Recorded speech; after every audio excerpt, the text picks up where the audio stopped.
Улицата 252 во населбата Ајдучка чешма денеска доби нова асфалтна површина. Увид во градежните работи за реконструкција на улицата направи градоначалникот Максим Димитриевски, посочувајќи дека инфраструктурните проекти ќе продолжат и во наредниот период. Го реализираме проектот за реконструкција, санација и обновување на улица 120 и улица 252.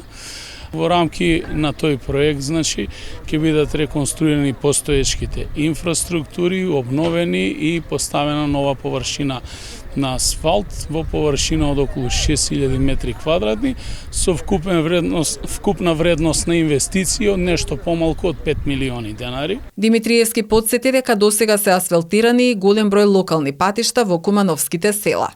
Верувам дека овој тренд на изградба во Куманово ќе продолжи, како што сте запознаени. До сега работевме голем број на инфраструктурни проекти во рамки на програмата, што ја нарекуваме самите ние во општината за селата и поставивме приближно околу 47.000 метри квадратни нови асфалтни површини во поголем број на села. Градоначалникот Димитриевски најави дека на следната седница на Советот ќе има дополнување на годишниот буџет и годишната програма за работа на општината, а трендот за реконструкција на улиците ќе продолжи и во приградските населби. Паралелно со тоа ќе се реконструираат и поголем број на улици во централното градско подрачје, изјави Димитриевски.